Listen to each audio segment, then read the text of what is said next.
começando o programa Caminhos de hoje. O programa que vai abordar dois assuntos muito importantes. Primeiro, vamos falar sobre os italianos, os nossos maravilhosos, queridos imigrantes italianos que tanto contribuíram para a formação da nação brasileira. Participaram da formação histórica desses 500 anos, participaram também da nossa cultura que hoje nós temos. Muitos hábitos e costumes que fazem parte da nossa vida, do nosso dia a dia, da nossa sociedade, são oriundos deste maravilhoso povo italiano. Vamos conversar aqui com um dos especialistas e correspondente também consular da Itália. Ele, quem nós estamos mostrando nesse momento, Dr. Giancarlo Nardi, vai falar a respeito também de um outro assunto que ele domina muito, que é um termo não muito conhecido, vaticanólogo, que é o estudioso das religiões, ele que sabe das informações e da história do Vaticano. Portanto, tem muito a nos dizer e a nos contar no programa de hoje. Eu começo perguntando e saudando o doutor Giancarlo Nardi, o que vem a ser vaticanólogo na acepção da palavra, para que o telespectador possa realmente entender todo o nosso programa de hoje. Pois não. Primeiramente, quero agradecer o convite da Rede Vida de eu estar presente nesse programa. Inclusive, a semana passada nós comemoramos os 53 anos da República Italiana. Dia 2 de junho, não é? Dia 2 de junho, exatamente. Então, é um momento oportuno. Vaticanólogo, quer dizer, meu querido, é o seguinte: sou um estudioso de religião, sou um estudioso de religiões, acompanho para e passo todo o movimento do Vaticano. Tenho estado 3 vezes este ano com o Santo Padre, tenho acompanhado na viagem que ele fez à Terra Santa, de maneira que então eu tenho, assim, digamos, as notícias mais quentes do Vaticano, que logicamente às vezes não são passadas à imprensa ou a outras pessoas, e eu privo desse momento de saber essas novidades. Bom, a respeito do Papa, certo, já que o senhor é um estudioso do Vaticano, das religiões, é um vaticanólogo, não é? Como nós explicamos, não é? Obrigado. O Papa foi considerado pela revista Time entre as 3 maiores personalidades políticas do século. Como que o senhor encara, como que o senhor vê o Papa, que é o líder mundial, que é a maior autoridade da religião católica, ser considerado um político modelo deste século?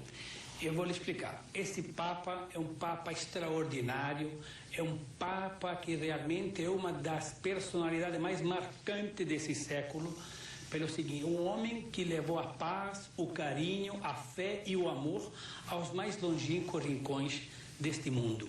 O homem que fez quase 100 viagens aos 5 continentes, viajou mais de 1,5 milhão de quilômetros para dar a paz. Ele foi o responsável pela derrocada do comunismo nos países nórdicos, nos países da Cortina de Ferro. Ele foi o responsável para que o Fidel Castro fosse novamente a visitar uma igreja, para que o Fidel Castro abolisse aquela escravatura que havia, digamos, a religião católica dentro de Cuba. Portanto, reabriu as portas às pessoas que são católicas e que pudessem ter uma esperança divina, enquanto que, logicamente, a esperança do regime, não querendo criticar nada, não poderia lhe dar essa esperança.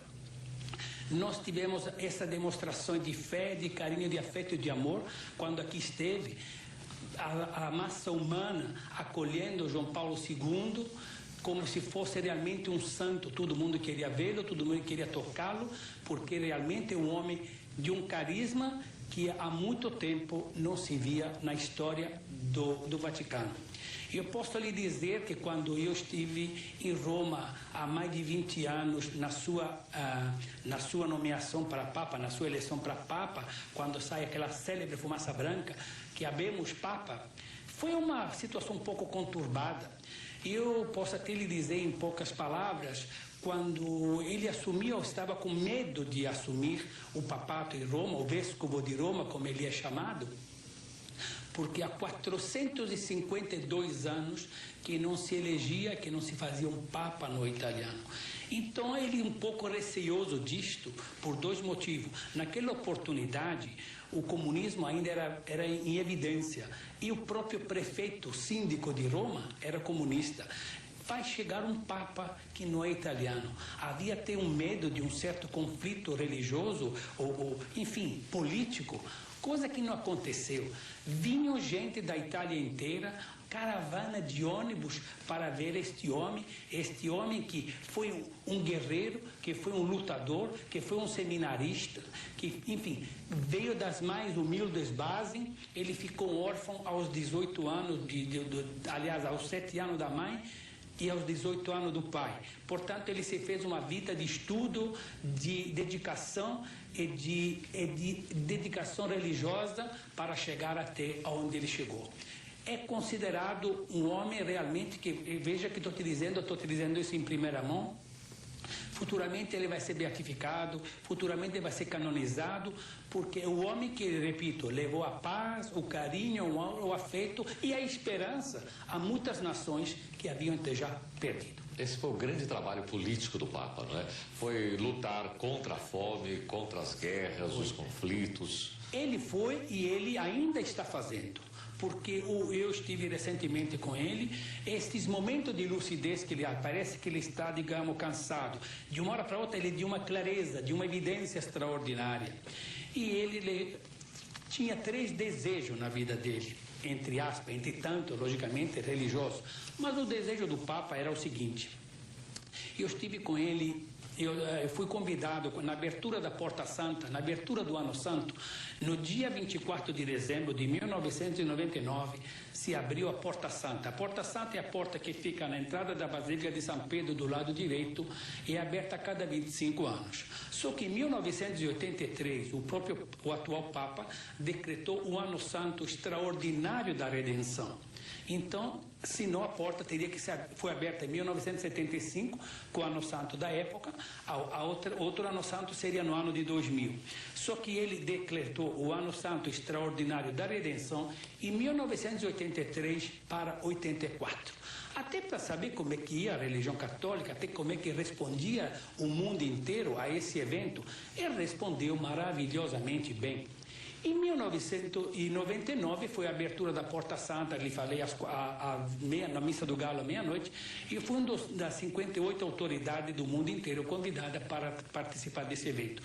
Foi uma festa grandiosa, uma festa extraordinária, porque este ano, além de ser o Ano Santo Jubileu 2000, é o Ano Santo mais importante da história do cristianismo, do catolicismo, porque além de se comemorar o fechamento do 2º milênio, além de se comemorar a abertura do 3º milênio, porque o 3º milênio não começou ainda, o 3º milênio vai começar dia 31 de dezembro, após a meia-noite, que é o 3º milênio. Comemoramos os 2000 anos do nascimento de Jesus Cristo e suas glórias, a coisa mais importante do catolicismo. Comemoramos, logicamente, o 3º segredo de Fátima, a abertura que todo mundo esperava, esse segredo com grande, logicamente, expectativa. E, graças a Deus, não foi nada de grave, nada de extraordinário. Eu estive em Fátima recentemente, quando foi a abertura do segredo, e foi uma coisa lúdica, uma coisa simpática, porque, afinal de contas, atrás com o emblema do Vaticano.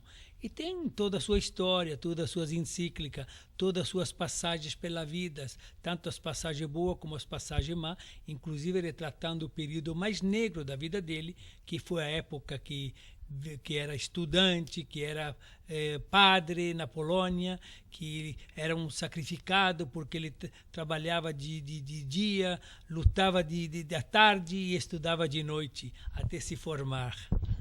Mas isso é que faz a grandeza de um homem, e de um homem grandioso como foi o Papa João Paulo. Você sabe que ele perdeu a mãe com os 2 anos, ele perdeu o pai a mãe com 7 anos e o pai com 12 anos.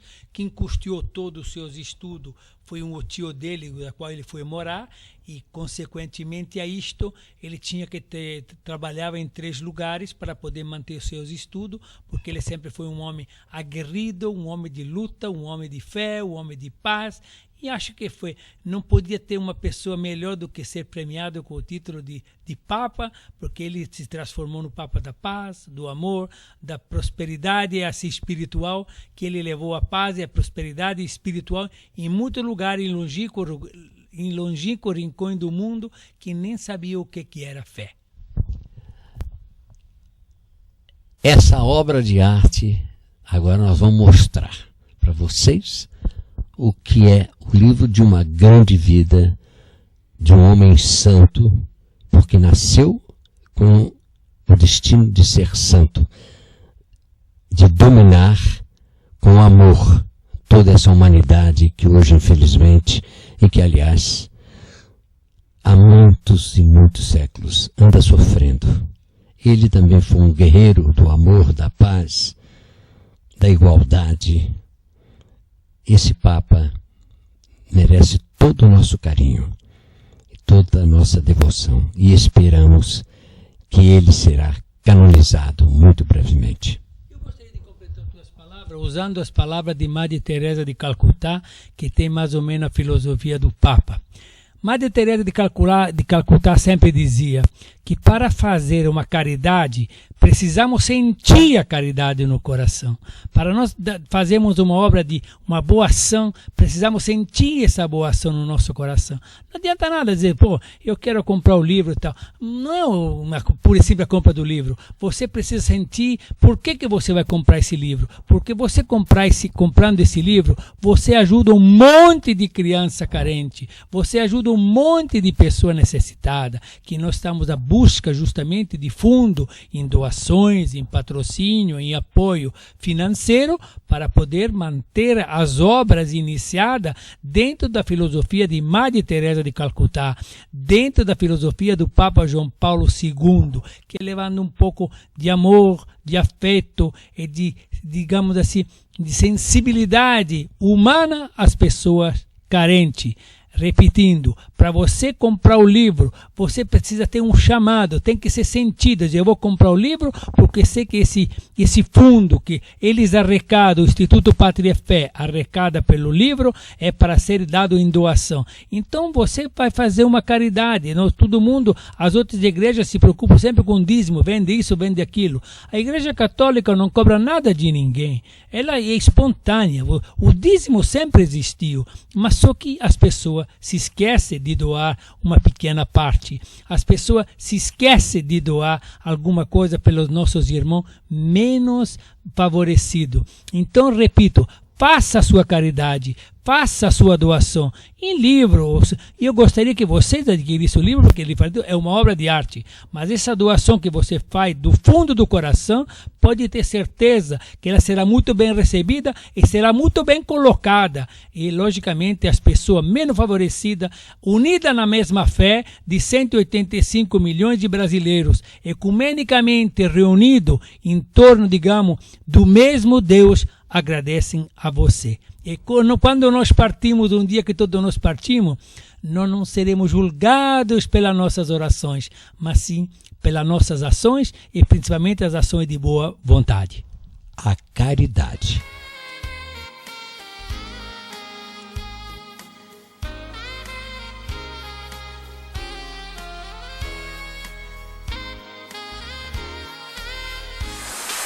ADTV.